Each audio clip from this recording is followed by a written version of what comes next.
Welcome back to Untaming Masculinity, the podcast where we tackle issues relevant to men and their journeys to reclaim their masculinity. I'm Dan, and as always, I'm joined by my co-host and good friend Brad. How you doing today, man? Things are good over here. There's a torrential rainstorm going on outside right now, which is awesome. Love it. Oh, I love that. So my daughter is of the age where she's starting to just do activities all the time. So after school, it was running her as a taxi service to activities. And, I just got, next thing I do, I look up and it's bedtime. So still pretty hyped from all that. How are you doing, man? That really doesn't end, man.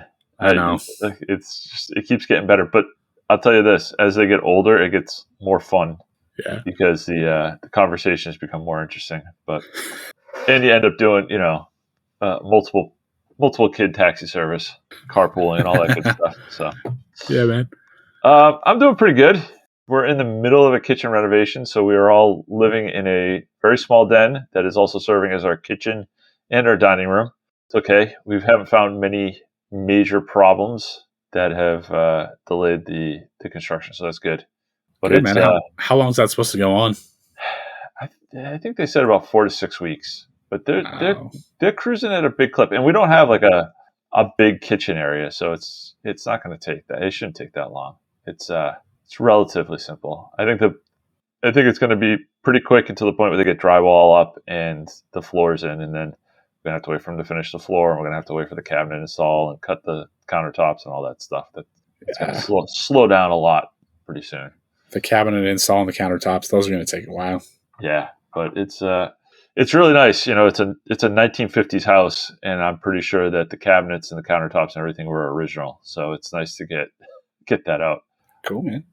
Good luck. Yeah, thanks. On this episode, we wanted to try something a little new, a little different. We're going to do an Ask Me Anything episode here. So we have solicited some questions, and we're just going to start off with Brad asking the questions. I'll jump in with an answer, and we'll riff on them a little bit here. So let's get going, man. Yeah, let's do this thing. So, again, thank you to the listeners who submitted these questions. So, leading us off, we have a question from Jake Everett, who asked, with the personal development universe being so vast, where does a man even start to find and get on the path? Wow, coming out swinging here. Yeah. So, if I had to give a guy advice on where to get started on the path, my first inkling to him would be to ask him what he's looking to get out of it, right? What parts of your life are you looking to improve, and what are you looking to get out of it? And then depending on those answers, I would point him in a couple of different directions. There are obviously groups like the one that we're part of, the Iron Council, that have a certain mindset. And then there are other groups like, what's his name? Larry Hagner's, the Dad Edge Alliance. The Dad Edge Alliance, right? That are more like, say, father-based or fatherhood-based. There's ones that are more Christian-based. There's ones that are more fitness-based. So it kind of depends on where your main level of interest is and what your kind of mindset is. You could start there. But my first bit of advice would be to just kind of dig into yourself and figure out what you're looking to get out of it the most, and then start doing research on what groups are out there and where to go. I echo that fully, man. I mean, you look out there and you see all those men's groups you talk about. We're not even getting started with all of the personal development books and podcasts. Yeah. And the fact of the matter is, there are some personal development books out there, or figureheads, if you will, that aren't everybody's cup of tea. While David Goggins' message speaks to me, I know for a fact it doesn't speak to a lot of guys. Yep. For every Andy Frisella, there is a Sean Gary Bishop. There are all these different guys who have different voices and different thought processes. So you really have to identify who you are to begin, what speaks to you. And then when you can answer that question, start to dive in. There are some great books that I think are must reads for every man. Every man should read Atomic Habits. Every man should win as a man, or read, not win. Every man should read as a man thinketh. But at the end of the day, it's really up to you to identify what path you identify with. So, whether that's what Dan said, Christian values, fitness, and then do some research there. What's going to be the most sticky for you? Because here's the thing. I know in my life, there's a certain voice that speaks to me. If I read something by Jocko, if I read Dave Goggins stuff, all that speaks to me. But I also know at the same time that I'm not going to be able to read Brene Brown and get anything out of it. She's not my cup of tea. If you can identify what speaks to you, you can really get started on that path and then just evolve and adapt. Going back to what we talked about last week, fail fast. If you listen to something and you don't love it, move on. It's not up to you to force feed yourself something just because somebody else is doing it. It's a very individualized path. Absolutely. And the other thing that I was thinking about while you were talking there was I immediately jumped to groups to join and get involved with. Listen, getting involved with a group of men in whatever genre speaks to you is very, very powerful. But you can start off without having to join the group right away by podcasts, books. It's all free stuff, right? You can go to your library, you can download a podcast. It's all a free way to start. Get a feel for what you like, what you don't like, and then start to kind of dial in the path you're going to take and where you're going to go. I still strongly recommend, though, that at some point you become part of a group. Yeah, group's important because there are too many guys out there who are obsessed with absorbing personal development content. They're content zombies who are listening to all podcasts and reading all the books. You and I talk about this a lot. There comes a point where you've read enough of these books that they all kind of say the same thing. Mm-hmm. So yep. I agree. It's really incumbent on you to find a group. That's going to be where the most success comes, but just you have to find your path. Absolutely. All right, what do we get next? All right. Next one is from Scott English. He asks, what habits do high achievers implement on a daily basis to stay ahead of the game? Wow, we got some good questions tonight. I don't know if I'm qualified to answer this. I don't know if I consider myself a high achiever or not, but the first thing that comes to mind is routine. And we've spoken about routine in the past in terms of how it can kind of set you up and get you going and really kind of clear the way for you a little bit. But a lot of the guys who I would consider that I know and consider to be high achievers have a morning routine.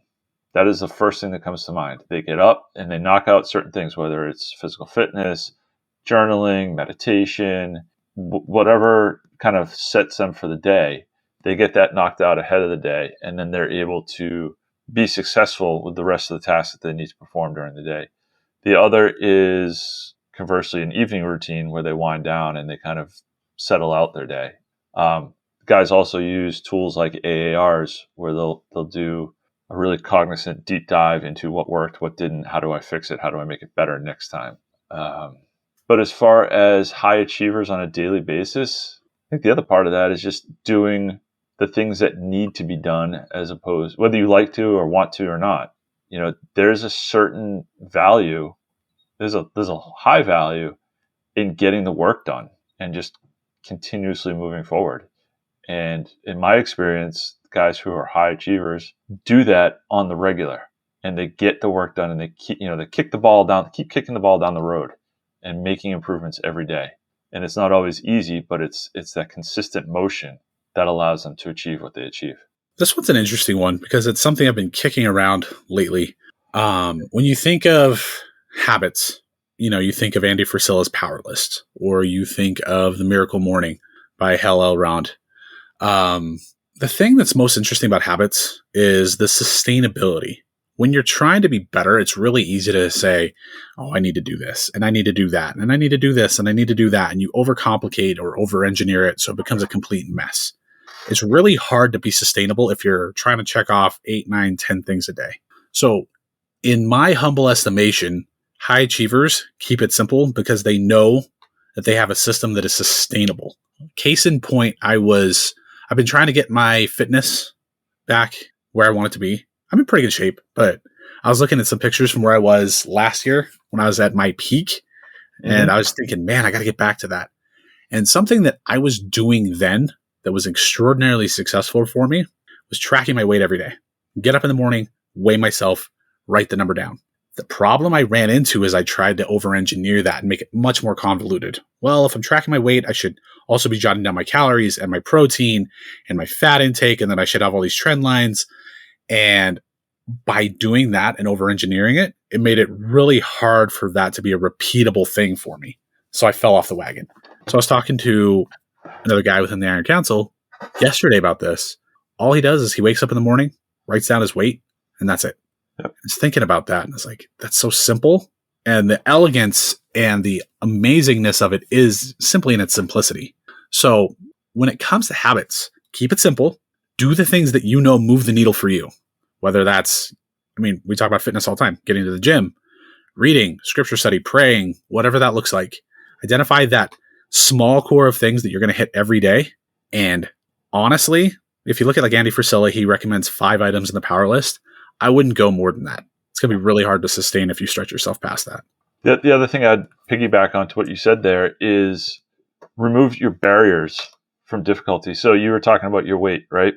I do the same thing. And that's one of the gauges I have in terms of my physical fitness. And rather than having to write down my weight, I've got a scale that Bluetooth links to my phone where I jump on the scale and it just automatically populates that into an app. I don't even have to write anything down or type it in. It's a little stupid thing, but it's one less thing that I have to do to move the needle forward. You removed a barrier. I moved a barrier. I've automated the task a little bit, and it makes it that much easier and that much more. It makes me that much more apt to be successful in doing that task every day. That allows me to gauge my progress. No, that's perfect. Should we move along? Yeah. All right. Question number 3 comes from Andy Musser. What tactics do you use to fight off the natural man? Laziness, comfort, and complacency being examples. The lazy man, the natural man. There's a lot of things you can do here. The natural man is a tough beast to slay. 2 things come to mind. One is consistency, which is very hard to start, but once you get the ball in motion, it's easier to keep going. The second is your pack. Having a pack of people or guys to rely on will absolutely allow you to defeat the natural man. I think of the situation earlier this year where we did 75 hard and the group that we had on our Signal chat. There were days where I did not want to do it, but I also did not want to disappoint the guys in that chat by not getting it done. So the support there was tremendous in making sure that I accomplished what I needed to do and did not let that natural man win. I honestly couldn't have said that better. Having those guys there, knowing I know Dan's going to get after it today, and if I'm the guy that comes back and says, "Oh, I didn't do it," or if doing what most guys do, go quiet if you're not doing what you're supposed to, that matters. Like, I know if my pack, if my brothers are pulling their weight and doing it, I know I don't want to be the odd guy out. I'm going to raise the level. One other thing, when you think about the natural man, is I personally believe that we are more subject to the proclivities of the natural man, if you will, when we're very focused on the present, in the moment. If we're very focused on, man, work really sucked today, or man, I just had a fight with my wife. If you focus on those things in the moment and you dwell on those thoughts, bad things tend to happen. That's when porn gets pulled up on your phone. That's when you down a bag of Doritos. That's when you do stupid things that you're going to end up regretting. So a big part of identifying and fighting off the natural man is to always be looking forward. We talk about the concept of a vision, knowing who you want to be, what you're striving for, what you get up every day out of bed wanting to become. That vision is going, I'll tell you one thing, natural man isn't anywhere near my vision. It's not anywhere near my code of conduct. It's nowhere to be found. When I'm squarely focused on what matters by thinking about who I want to be and who I'm aspiring to be, I am that much less likely to succumb to the temptations of the natural man. That concept of a vision is a strong one because it allows you to compare your actions and what you're doing or not doing to where you want to be. And is what I'm doing or choosing not to do serving me right now and in the long run? And I couldn't have said it better than what you just said, but it's very important to have that vision to rely on to really kind of judge your forward progress. We talked about guardrails in the past, right? It's that kind of mindset of just, okay, this is where I can be. Do these actions fit inside those guardrails? And regardless of whether it's, I'm being lazy, I'm being the natural man or not, I don't. You get to a certain point where you don't care. You're like, okay, I'm going to defeat this because it doesn't serve my long-term mission. Yeah. And one of the other things when you're fighting off the natural man is you have to look back on your victories. If you could look back and say, hey, I've done this before, you're that much more likely to do it again. Yep. Cool. All right. Question number 4. This one comes in from Sean Proctor, and he asks, how do you say no to others so that you have time to say yes to yourself? That's a tough one. That's one that I actually struggle with because I never want to let anybody down. I always want to be the guy that people rely on.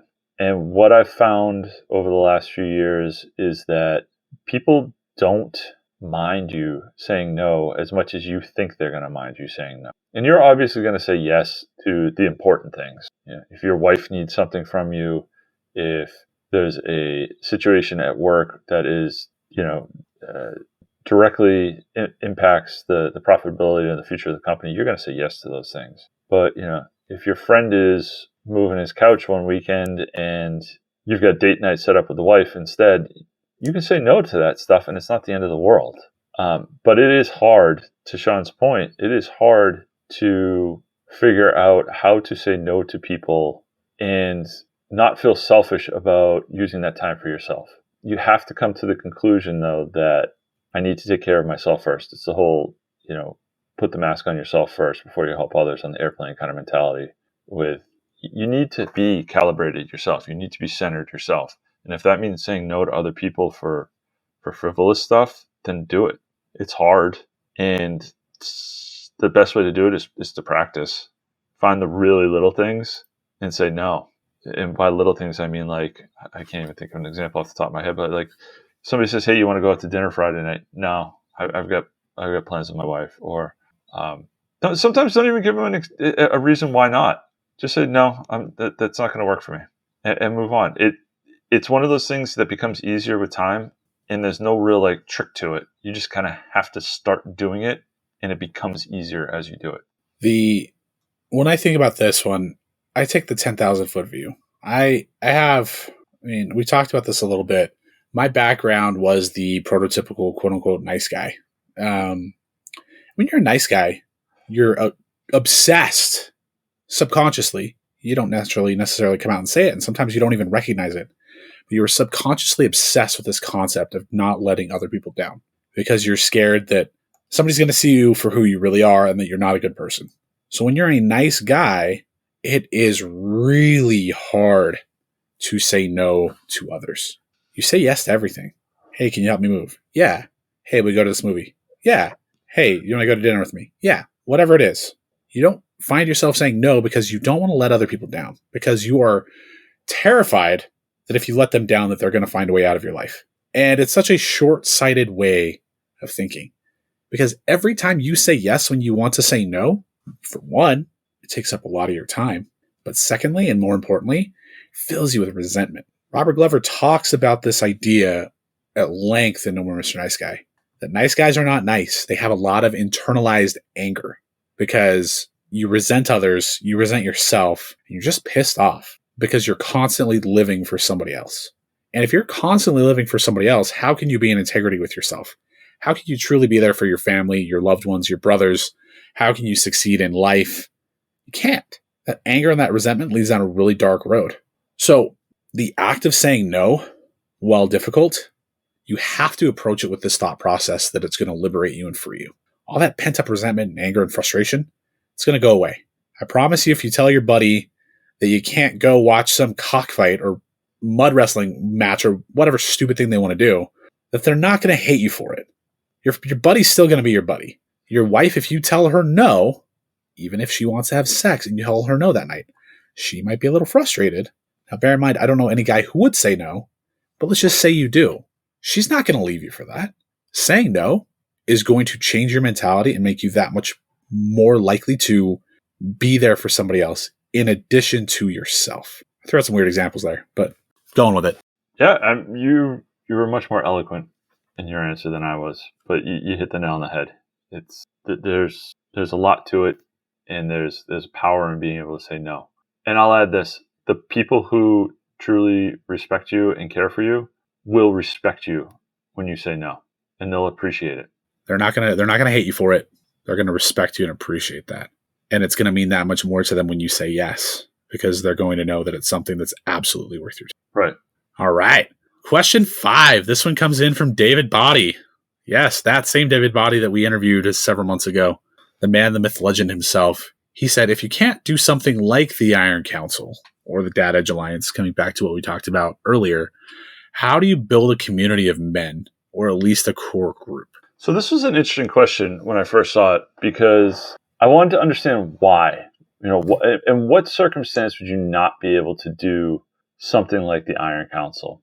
And I mean, the first thought that came to mind was, okay, maybe you can't afford financially to do something like this. But my counter to that would always be, if you're looking to improve yourself, then find a way. Drive DoorDash, do whatever you need to do to make the extra, couple of bucks to be in it. But let's just pretend, for the sake of the question, that something like that doesn't exist, or you don't have access to it. The short answer to David's question is, you have to build that, and you start small. You start locally. You start with, you can use simple things like whatever it's called, Meetup, or whatever the website is, where you can just, hey, getting a group of guys together on Saturday morning locally. We're going to do a quick workout, and then we're going to get breakfast and just talk about issues that we got going on, or being a man, or however you want to phrase it. And you start small, and you build a little group like that. That will proliferate out. And we had a talk earlier today. We were involved in a discussion about vulnerability. If you want to build something like this, you have to set the example and set the tone for the conversation. A group meetup like that could very easily evolve into how the local baseball team's doing, or what the football team's looking like in the upcoming season, and not necessarily get to the meat and potatoes of what you're looking to get out of a group like this. So you have to come in, set the tone, and make it known that you're looking for something more than these very topical, no depth conversations. I want to dig into, why we're having problems with our marriages, why we're having problems with work, why my self-growth is what problems I'm having there, those kind of things. If you come in, you set that conversation, and you help guide the group, the vulnerability that you show up front as the quote-unquote leader, because you've put this together, will flow down, and guys will be more willing to open up. But somebody's got to break the ice there, and if you're the guy putting this together, and you're the guy kind of coordinating this, it's got to be you. You got to put yourself out there. Most men, what's our first reaction, or what's our tendency? We I'm good. lone wolf it. Yeah, I'm good. Things are good. I'm good. When you're really not. You could be absolutely miserable, but if somebody asks you how you're doing, I'm good. That has to change. Call that vulnerability. Call that openness. Call that courage. Call it whatever you want. But you have to be the person to put yourself out there. Coming back to what Dan said, there's no reason you can't find a group. Meetup exists to try to identify people who have shared values to bring them together. If you can't afford something like the Iron Council, for example, I mean, one, why not? Like, I always find the excuse of I can't afford it to be silly and a self-limiting belief. But in the event you just simply couldn't, there are things like F3 out there. They're free. Just a bunch of guys getting together every week to work out, talk about things. There are opportunities to meet up with other men at work, at church, your neighbors. You have to put yourself out there to ask those questions and try to build relationships. Let's just say there's a neighbor that you feel like you hit it off with, you connect with them. Ask him a deep question. See how he responds. But you have to be the one to do the work. You can't wait for somebody to come and rescue you. We're not damsels in distress. And too many men sit on the sidelines thinking, somebody's going to come talk to me. We're not freaking damsels. We are the shining knights. What does the shining knight do? He charges forward, no matter what. So we have to be courageous, brave, vulnerable, whatever you want to call it. But the fact of the matter is, to build a group, you have to lead the charge to be able to identify others to surround yourself with. The reason I have a relationship with you, Dan, is because you and I both took the initiative to be like, hey, I like this guy. I want to get to know him some more. Mm-hmm. I mean, the Iron Council creates a very safe environment to ask more in-depth, challenging questions. But the fact of the matter is, there was work involved to create that. So just do it. Be brave. Be courageous. I'll add this, at the risk of sounding a little self-promotional here. You guys are all already part of a group like that. That you listen to this podcast. We have a group. Come check us out on Facebook. We've got a community there where we highly encourage guys to get involved. Hit us up on social media. We're more than willing to talk to you guys and get involved. We want to create an environment here where guys can can have these conversations and build it out. And listen, there's no charge at this point to talk to us. We don't have any kind of paywall group or anything like that where, you got to lay out cash to get there. You've obviously got an internet connection because you listen to our podcast. So find us on social media, find us on Facebook, hit us up, start a conversation with us. That's the best way to start right there. Yeah. I mean, try to talk to Dan at your own risk, but but no, he's right. Those self-limiting beliefs of I don't have anybody, or there's nothing out there, or I don't have money, or nobody to understand me, or I can't do it. Those are all bullshit, and you know it. All right. Should we do one more? Yeah, I think we get time for at least one more. All right. So we got kind of a silly one, but I'm going to ask it. This one's from Nate Fullerton, our good friend, resident crazy person. He asks, how can I get my wife to decide where to eat? So I got two answers to this one. The first is, why aren't you deciding? My wife's funny. I'll ask my wife all the time what she wants for Christmas, for a holiday, for a birthday, whatever. Her answer is literally, I just don't want to make a decision. So for her birthday, if I plan out a day where we go and we do something as a family, and then I've got figured out where we're going out for dinner, she may want sushi that night and I'm bringing her out to burgers, and she loves every minute of it because she didn't make the decision on where to go. So be a man, make a decision, and then your wife doesn't have to make that decision. Second one's a little bit more of a joke, but my boss told me this one day. He'd tell his wife, hey, I made a reservation tonight. Where do you think I made it? And he'd have her guess. And the first one, he'd go, no. He goes, but every time it was the second one, he'd be like, yeah, how'd you guess? How'd you guess that so quick? A little bit of a joke on that one, but that's genius. But it gets her at least thinking about restaurants and gets her to list a few. But yeah, I mean, in all seriousness, I know Nate kind of sent it in as a joke. Make a decision. If she's not making a decision, especially make a decision. If somebody asks you where you want to eat that night, don't answer the question with a question. Be like, oh, I don't know, where do you want to eat? Say, if you want burgers that night, pick a burger place. If you want steak, pick the steak place. If you want sushi, go to list a sushi restaurant. Be decisive. I will interject with a little bit of a caveat there. So, my wife is particular in what she's feeling to eat on most days. So, what I used to do, I used to suck at this because I couldn't make a decision. She's like, where are we going to eat tonight? And I would list off 17 different places. Really stupid, just threw mud against the wall to see if anything would stick. And it never worked. It would piss her off. It would get her so frustrated with me. So what I've realized is I've been very observational into where she generally will like to go. If she goes somewhere by herself or with her sisters or with her friends, I'll make a little mental note. Be like, oh, she likes that place. And then I compare that against my stuff. She likes, most of our wives like some of those, I don't know, what do you want to call these? Like mommy chic dining places. I don't know what the hell you want to call them. I'm not into that stuff. I don't want dainty little floral range tacos. I don't want that crap. I want something that's going to be delicious.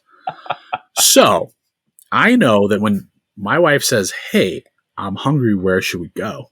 My first thought goes, okay, what does she like? What do I like? There. Let's go here. And if she says no, I have a fallback.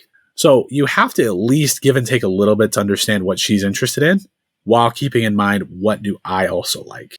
And it usually works. The other one that's worked well pretty much for me in the past is I'll typically make a suggestion, and if she's like, nah, I'm not feeling that, or no, I don't want to go there tonight.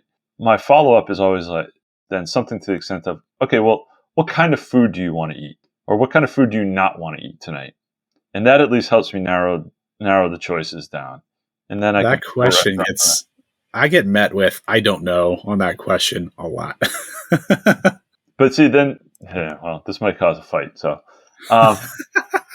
if she turns something down and then I say, and I come back with, well, what kind of food would you like to eat tonight? And she says, I don't know. My response to her then is a little bit smart ass, but it's always, well, you obviously know kind of what you want to eat because you just told me you didn't want to eat this. Yeah. So it at least gets the conversation going. But first option, make a decision, be bold, make a suggestion, move forward, and then, have a couple of backup plans, I would say. But yours is a good one too. Keeping a mental check of what are the places she likes? What are the places I like? Where does that Venn diagram kind of intersect? Yeah. And those are going to kind of be my go-to, 4 or 5 places that we're both going to be happy with. That's a good solution. You want to know the other secret? That's not that much of a secret. She wants you to make the decision when she's asking. She doesn't want you to kick it back to her. Be a man. Make a decision. Yeah. And you know what? Even if she doesn't love where you go, she'll still eat it. Yeah. I mean, you think about it too, right? Your wife's, I know your wife in particular, she's home with the kids all day. Yeah. I know Nate, his wife's home with the kids all day. Like, they literally just want to get out of the house and go somewhere and not make a decision, because they've been making a million decisions all day long, taking care of those little humans. So if you're bold, if you're direct, you're going to win points for at least trying. Yeah. I'll tell you, you think about how, so many guys are like, oh, I'm the breadwinner. I provide for this family. When you spend a day home with your kids, it is exhausting. So I get it. There's a reason why I could not be a grade school teacher. Yeah. I love my kids, but after the day is over, I just want to lay down on the couch and die. So what do you think? We got time for one more? Should we squeeze one more in? Yeah, I guess we can. Let's see. All right, so we've got kind of another interesting one. This one was submitted by Scott English. He submitted 2 questions to us. The second one was, why are bees little assholes? So I got to admit, the first time I read this, I read it as, why do bees have little assholes? Which was a funnier question. But does that a little. I don't know. I imagine that Scott doesn't like bees and he doesn't like getting stung. I have to be honest, I have not have similar experience. Bees, for the most part, don't bother me. Yeah, I've been stung. No, it's not pleasant, but they're essential to things, man. I don't know, I think you do too, but I have got a garden.